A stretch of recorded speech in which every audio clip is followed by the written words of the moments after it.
90 days clean, there are so many emotions that rush in at once, it's overwhelming. I tried so hard to find perfect words to speak the perfect testimony to the perfect person. The person who God sends me who needs to hear my story. The person who hears my testimony and it gives them even the slightest glimmer of hope. That's all I want to do is give others hope. I want to share my story so that every person out there who is struggling will know that it's not too late. When they need to know that they are worthy, that Jesus loves them, and his love endures forever. Amen. But the truth is that there are no perfect words, and there's no right way to get clean. There is not one person out there who's going to save you. It's not as simple as just stop. If it was, it would have stopped years ago, before it ever started. Trust me, I've tried countless times to go through this on my own. Before I knew anything about addiction, I thought it was absolutely absurd that someone could have a child and that it wouldn't be enough for them to stop using. I actually judged people with children who relapsed. That hurts me to think about today because who am I to judge anyone? But I was just uneducated. I would soon find myself with a brand new baby less than a year clean, husband deployed, moved back to my hometown, my stomping grounds. Started experiencing postpartum depression, wasn't going to meetings, I was lying instead of reaching out for help, and spiraling out of control fast. I was just trying to hold it all together and thought that I could still fix it on my own. Talk about being humbled. I thought I hit rock bottom in my life before, a few times actually, but this wasn't even comparable. This was not just Demi pulling her same old crap again, making my mom and dad stay up at night worried sick about me, or seeing that my little sister had literally made a shrine in her bedroom with art, Meme's rosary beads, and pictures of me with candles. My whole family knew the drill is a vicious cycle. I was slowly killing myself and shattering the hearts of all the people who loved me along the way. But this time I was not only somebody's wife, I was a mom. All I wanted in my whole life was to be a mom. I wanted my own little family since I had grown up in a broken home. God gave me everything that I prayed for, and I mean everything, after all the mistakes I had made in life. But yet, here I was in a freezing cold, empty room in rehab, waking up to the sounds of my daughter crying, my 4-month-old daughter crying, and when I woke up, she wasn't there. She was 1,066 miles away. What had I done? I was so angry, so broken. I wasn't sure if I would even still have custody of her when I got home. Once again, I had let my addiction take over me and everything around me that was good. I literally came through like a wrecking ball. I let myself and so many other people down. I hurt so many people. Saying that these last 384 days have been hard is an understatement. I have fought harder than I've ever fought before.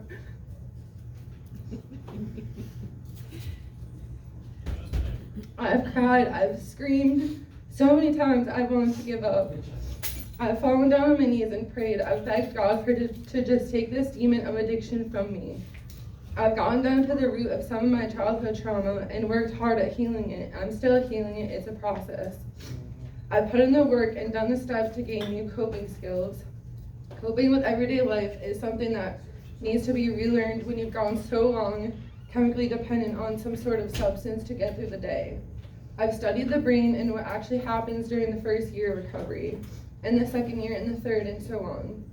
I've gone to meetings, whether I take my baby along with me or arrange for a babysitter.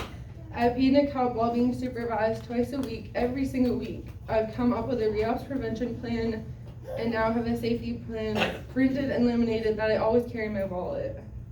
I have a newfound respect for single moms and how hard they have to work to do the job of two people.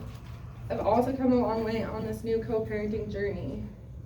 There are so many things I've done in these last 13 months, but that was just to name a few. I put in the work because I know it was me who put myself here, and it was beyond time to grow up and take responsibility for my actions and to face the consequences. But all I can do now is move forward. Is there so many things I would change if I could go back? Sure, but that's just not possible. Tomorrow's a new day, and I've made a promise to myself to make it better than yesterday, and that's something that I do have control over. I've buried so many friends to this nasty disease. So true. I've watched somebody so close and dear to me grieve the life of her daughter. It's okay. No mom should ever have to bury their child. Heroin has a 97% relapse rate. Yes, you heard that right, 97%. My generation has been to more of each other's funerals and weddings. But today I'm part of the 3%. I'm taking classes and working towards getting my CRSW. We may go through horrible things in life and make mistakes, but it doesn't have to define us. I'm working hard every single day to take my storm and use it for good. Though I feel for my daughter the most in all of this, because none of the way life is going right now was part of the plan, there's a lot of positives that have come out of this. And if I could accomplish all of this in 1 year, I can't wait to see what the future holds. I have no words to describe how grateful I am that I'm still here today so I can be the mom that my baby deserves. That my family can sleep peacefully at night and I never have to hear my mom talk about planning my funeral while I'm still alive, ever again. I'm grateful for my amazing support system, my coach Kathy, who has never stopped believing in me, and my sister Chanel, who has never left my side no matter what, and last but certainly not least, my in-laws, who took care of my baby while I was getting well. My story is nowhere near over. In fact, it has just begun. Oh, that's so good. That's so good. Is that it?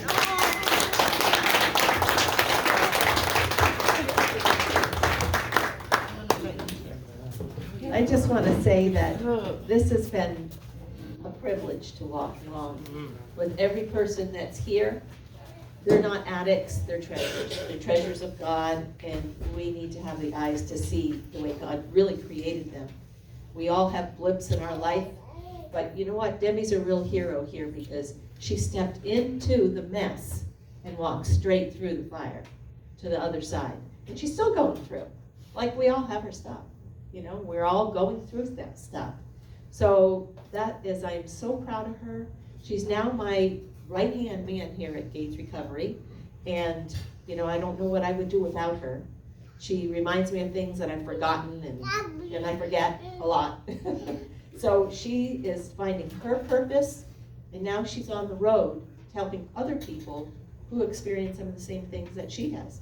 Isn't that what we're all here for? You know, we're here for not just getting well, but for finding our purpose, for changing the way we think, for knowing that we're important on this earth, that God had made us for a purpose, not just to just get through life and just get through it. We want to get through it with purpose and tenacity and to help others. So I just want to give this to you, Demi. This should remind you. This is 4 ounces of Troy Silver Note Series, and it's Psalm 23. So you keep that. Remember, today is supposed to be your, it was even before, but your 1 year of you worked hard for that. So if you worked hard 1 year, just think what 2 years is going to look like, right? Your brain is changing every day, and I'm so proud of you. Charlie and I just love your pieces.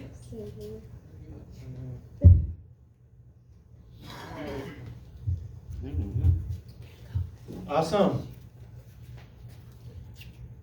Oh, so good. Are we gonna do cake as we